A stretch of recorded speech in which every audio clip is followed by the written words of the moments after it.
everyone. Can you hear me? If you can hear my voice, could you please press 1?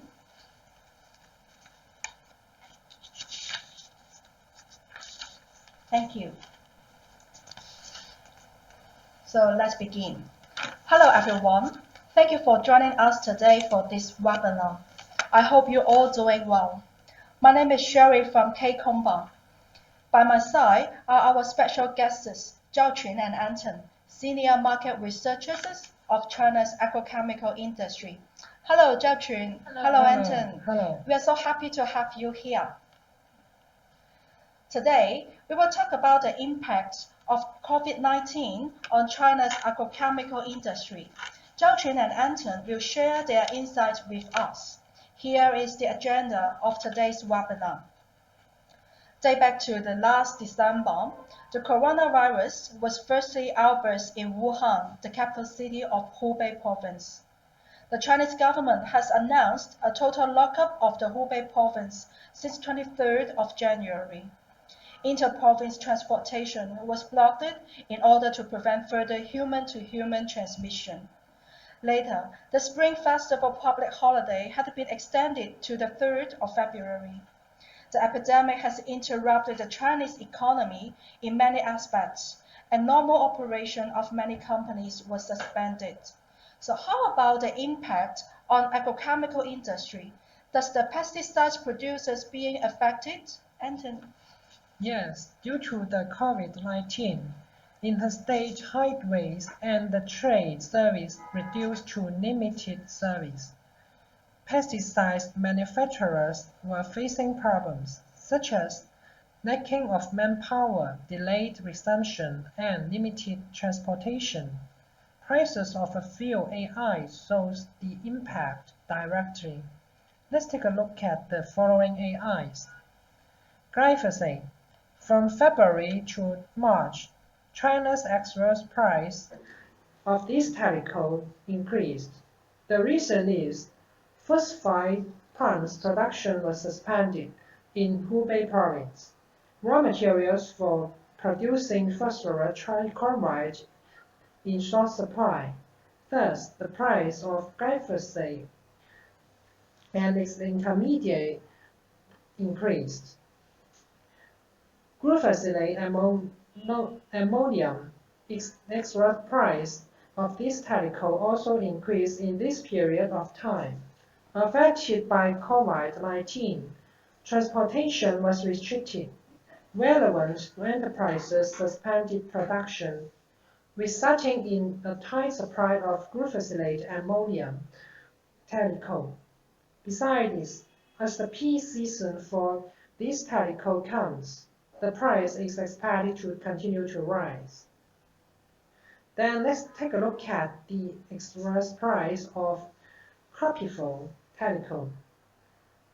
The cropifol chemical price increased mainly because COVID outbreak forced restricted production of manufacturers. It's worthy to note that a key manufacturers of this chemical, namely Benzene company in Hubei province, was suspended. Also, producers of one important intermediate for cropifol maintained a low operating rate during this time. On the other hand, occurrence of armyworm drove up demand for this chemical. Here comes to the express price of aromatic benzoic chemical. The price went up mainly because of tight supply of the product caused by low operating rate of the manufacturers in Hubei province, as well as restricted transportation affected by the COVID-19 outbreak. Moreover, demand for aromatic benzoic increased as the armyworm occurred. Tabucolazole, its express price of tabucolazole chemical also increased as a result of tight supply caused by COVID-19. Tabucolazole chemical was in low stock level. and the reduced domestic supply of intermediate for tactical in recent months also contributed to the high supply of the product. Well, thank you, Anton. I see lacking of manpower, low inventory level, limited supply of raw material, and extended factory suspension contribute to the increasing price of the above-mentioned AIs. Zhao Qun, could you share with us that how about the sales? How's the epidemic affects the pesticide sales in China? Okay. Well, there are three factors affecting pesticide sales. Firstly, logistics and transportation were blocked. Secondly, poor information flows. Last but not least, the increase in domestic market competition. I will explain one by one. Pesticide supply was affected by blocked transportation service. After the COVID-19 outbreak, road and traffic were restricted across China, leading to the obstruction of pesticide logistics and transportation. Supply chain was blocked led to poor circulation among manufacturers, distributors, and retailers. Orders of the pesticide products could not be delivered in time. Also, most of the agricultural material stores closed. The spring planting freezed time pesticide and fertilizer supply, especially in southern China. Where the spring starts earlier, farmers worry they might not be able to get the needed farming materials on time. Information asymmetry makes sales difficult. Sales meetings are essential for the agrochemical industry. Usually, salesperson rush to grassroots promotional activities throughout the country, such as trade fairs, farmer tending crops, and on-site authorization meetings. Due to the pandemic outbreak, those activities could not be carried out. Most of the agrochemical companies turn to online sales. The effect is not ideal. Buyers and sellers are still learning and getting familiar with such new business model. Competition in the domestic market is fierce and more intense. As the global pandemic spreads rapidly, amid the lockdown in major countries fighting against COVID-19, China's pesticide exportation has been affected dramatically. Reduced demand in foreign markets and limited transportation may lead to a large increase in pesticide stock. Some export-oriented pesticides may be sold in domestic markets, which will intensify the competition. Okay, thank you, Zhao Chun. So I see now domestic market has been affected in retail and wholesale business by blocking transportation systems, information imbalance, and the decline of foreign demands. So you mentioned that part of the export-oriented products would be sold and consumed in local market due to a declined demand from overseas buyers. As the virus has spread globally, let's take a look at the overseas countries. Since early March, the coronavirus has found it outside China, like Italy, Iran, and the States. The number of diagnosed COVID-19 cases is increasing dramatically and makes many countries declare a state of national emergency.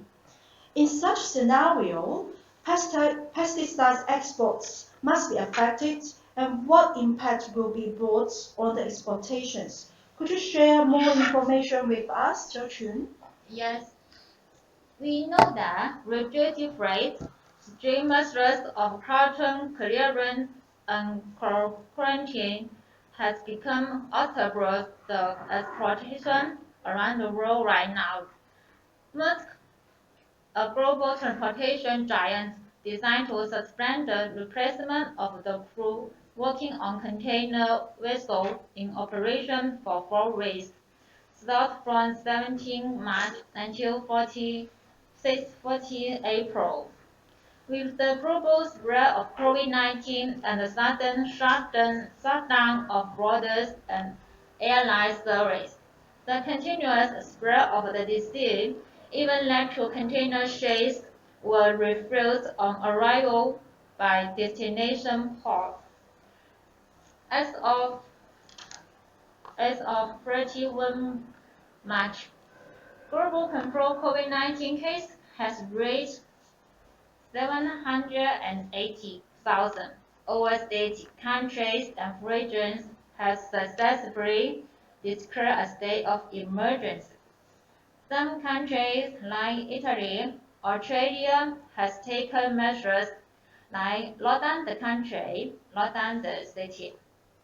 International flights and shipping port terminals of some countries only provide very limited service.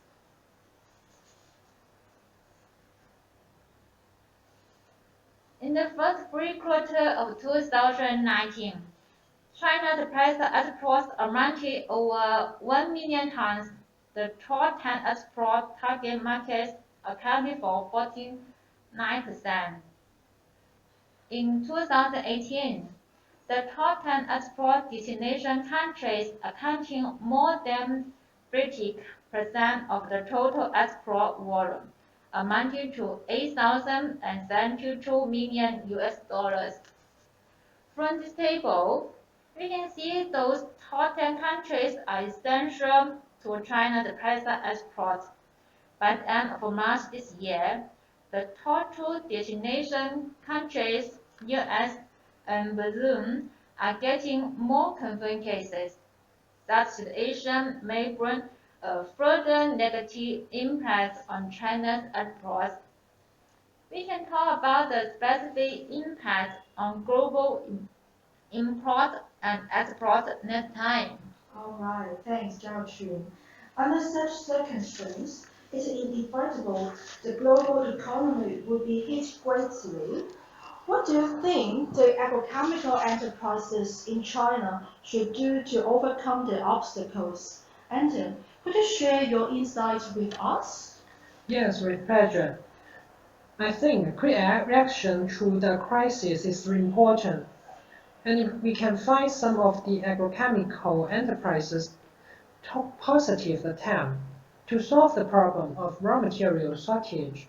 Enterprises could try to simplify the related examination and approval procedures. For example, Shandong Binglong simplified their examination and procedures of purchasing raw materials in order to increase their efficiency. Silochem has aligned with their upstream suppliers to ensure the supply of raw materials.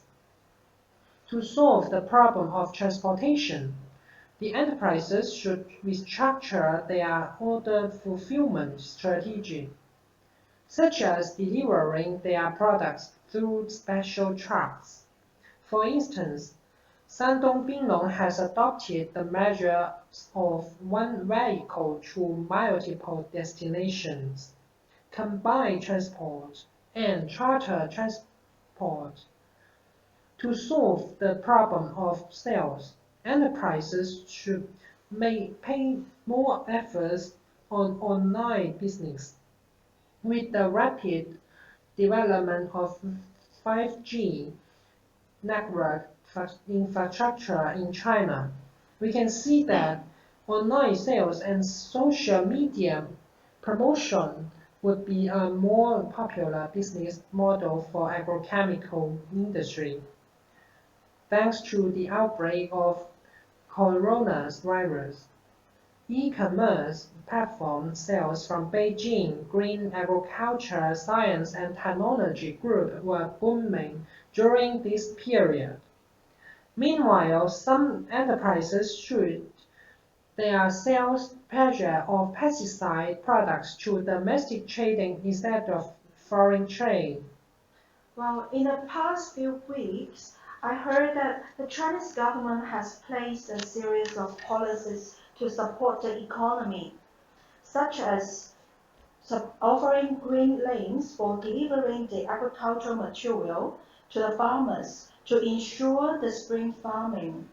And also, some of the pesticide products tax rebate has been increased in order to stabilize the growth and support foreign trade. So, could you please share more information about the government policies with us? Sure. From policies and regulations in this table, we can see the Chinese government is focusing on raw material supply, production, transportation, as well as sales and trade in pesticide market to ensure spring planting run regularly. As you said, MOA issued a green lane announcement of clearing the transport obstruction for agricultural materials. MOA also released a notice about further optimizing examination and approval service to promote work resumption of enterprises. On 17 March, the MOF and STA jointly issued a notice of raising export tax rebate on some products. There are 380 pesticide-related commodities, including insecticides, fungicides, herbicides, and plant growth regulators. So, who will benefit from the current situation and where are the opportunities? This is an interesting question, I think. From this figure, we can see the supply of pesticide is on the rise, with the demand for pesticides increasing. But the supply grows slower than the demand in volume, and that brings in demand gap. Some speculators exaggerate the demand gap and boost up pesticide prices, leading to demand gap bubble.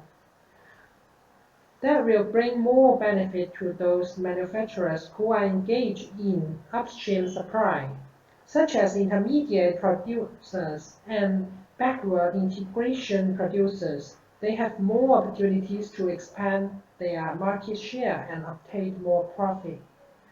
Taking insecticide market, for example, most of the prices of insecticides TC made known in early to mid-February.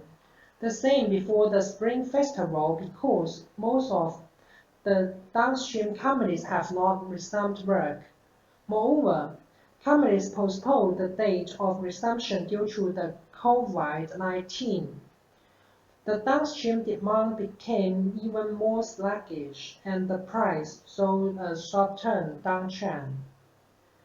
In late February, demand for insecticide TC increased gradually. With the growing resumption operation of the downstream companies, the approach of spring farming also helps to push up the downstream demand for pesticides. It follows an imbalance between supply and demand on the market, driving up the prices of some insecticides TC, and it indirectly benefits the upstream producers of TC and intermediates. In addition, based on our interview with pesticide players, we found that intermediate producers and backward integration producers have more advantages than those pesticide formulation producers. With their advantages, intermediate producers and backward integration producers may have more opportunity in their product business in the short term. But in the long run, I think we still need to wait and see. After all, they're just some bubbles drive up the price.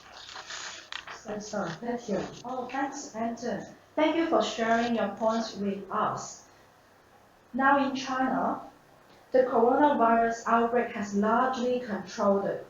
It is reported that by 19th of March, more than 80% of the pesticides manufacturers across the country has resumed production, and over 90% of the pesticides agro-material shops have been opened. We can see the domestic market resume to normal gradually. At the moment, the global market is uncertain. We keep monitoring the domestic and international pesticides market attentively.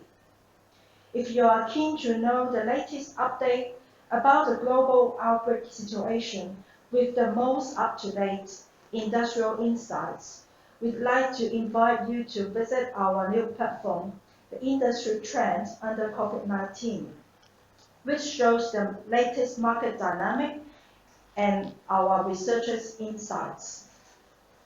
Now, this is the platform of a global monitoring.